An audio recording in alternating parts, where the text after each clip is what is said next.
Everyone out there is always focused on the critical failures in life. You can't do that. I'm gonna teach you all about the 4 levels of success. That's right, 4 levels. We need you to stop thinking about critical failures and only be thinking about critical successes. Preach!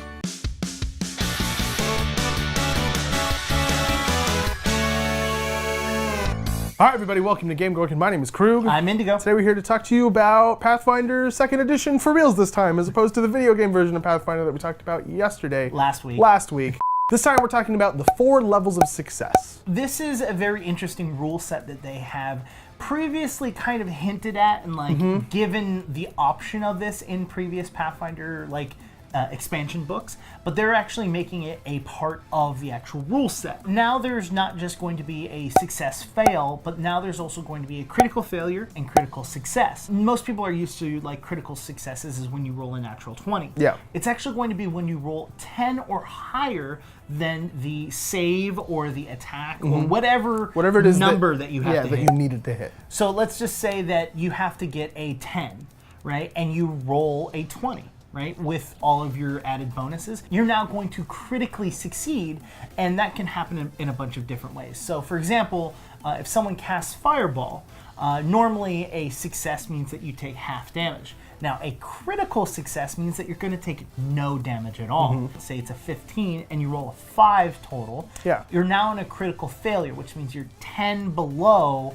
the number that you need to save on. Yeah, so for example, if you're trying to break down a door and you critically fail breaking down the door banishes you to another dimension where you're eternally trapped forever in just endless hellfire and pain and suffering. Nope. Going back with the original example of a fireball is that instead of failure and taking normal damage, your critical failure means that you're taking double damage. Yeah, so it's like the fireball was cast in your mouth or something. That or you just like, hey, is that a fireball?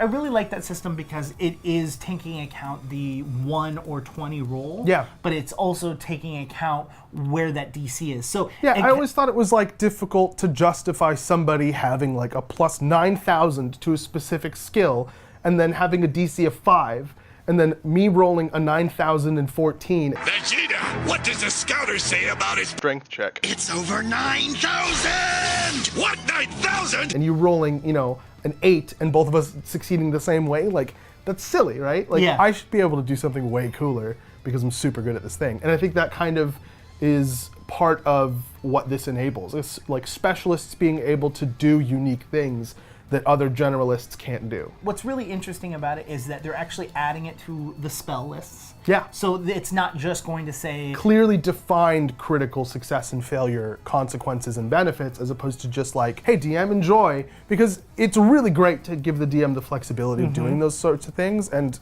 I mean, it's a role-playing game, right? So the DM always has that flexibility, whether it's written in the book or not. But what this gives is hey DM, here's a balanced option. Yep. Here's something that we've balanced for you. So you could play off this and change the flavor or maybe adjust the numbers down or up depending on the situation. But here's your baseline. It gives them a reference to make it fair for the players. Some of the spells or abilities won't have either a critical success or a critical failure. It may have 3 out of the 4. Yeah. Or just may you have... You can't critically fail, but you can critically succeed. Exactly. Because some spells, it doesn't make sense to have a critical failure, because if, your attack is to, petrify them, right? And you fail at the attack, you don't petrify them, yeah. right? So it's what's a critical failure going to be? I petrify?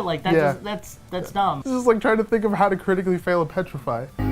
I've read a bunch into the rules. I want to know what your thought is, just surface level. What do you think? I'm a fairly new DM, and I've only played 5th edition as a player and as a DM. And I personally find balancing things on the fly to be difficult. Okay. And I always find situations where I need to balance things on the fly. Where somebody does, for example, rolls a natural 1 in a situation that I hadn't just thought about that being a roll that would happen today. And so I need to figure out how to give a consequence for that, right? And I just, sometimes you mess up, and sometimes you do something that's wildly unfair, or sometimes you do something super boring. And I think both of those are equally bad for the players. I think both of those are equally awkward for the DM. I think having a defined set of consequences for that kind of situation. Any kind of guidance that they're willing to give me in order to make the gameplay more dynamic and not just like, you roll a natural 1, you missed.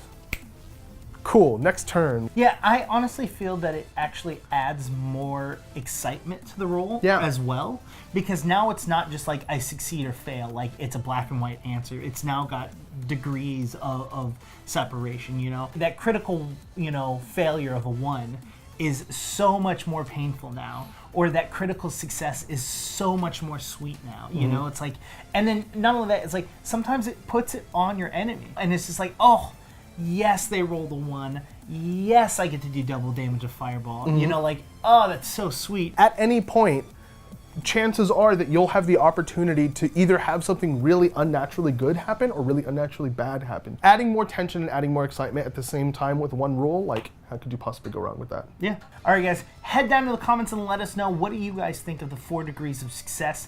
Do you think this is a really fun, interesting system, or do you think this is just too much rules and is cluttering up the system?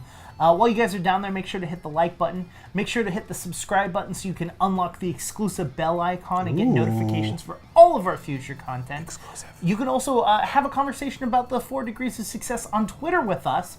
You can do that by reaching me at IndigoQT. And if you're bored talking to him, you can talk to me instead. I'm at QueueTimes on Twitter. You can also talk to both of us at the same time. Not exactly at the same time, but at _QueueTimes. We've been GameGorgon. We'll see you guys tomorrow.